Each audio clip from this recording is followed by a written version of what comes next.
Hi everyone, so today we are going to be learning how to raise a number's exponential form by another power. So in other words, we're learning how to take a power of a power. So the first thing that we can look at when we are looking at this equation is looking at the parentheses, which means in math, multiplication. So we know we have to multiply whatever is outside of the parentheses by what is in the inside. Because 4 is the only other exponent in this equation, that means we have to multiply 5 by 4. A visual way of looking at this is separating 3 into groups of 4. So as we can see in each of these, they are all groups of 4, because that is what's within the parentheses.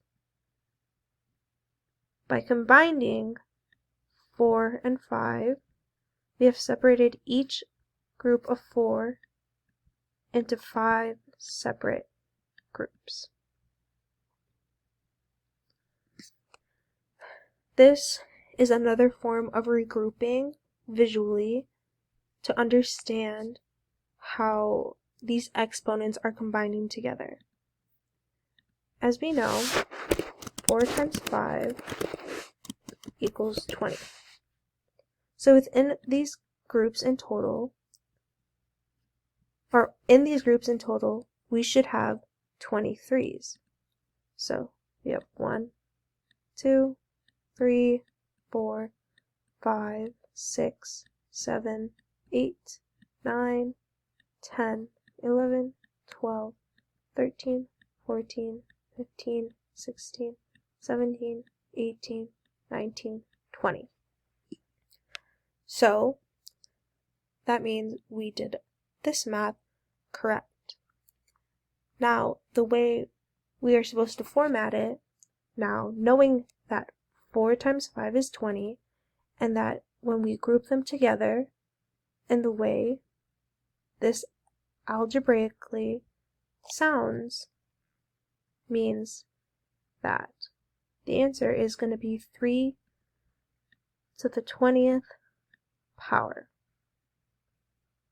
Obviously, this is not this in its simplest form, but in this case of what we are learning, this is the sum of the equation that we just learned. There are other ways of looking at this, and there's other forms of multiplying exponents together. Other ways of looking at it is looking at it within equations and when there are no exponents within the equation. But in reality, there are exponents, because when there are no visual exponents, the exponent is 1. So it's 4 to the first power and 2 to the second power. So when we look at this equation, what we're really doing is multiplying 4 to 1 of the first 2 exponents in this equation. So this simplified would be 4 to the 4th times 2 to the 4th. We can even simplify this more to having 8 to the 4th power, because it would be the same.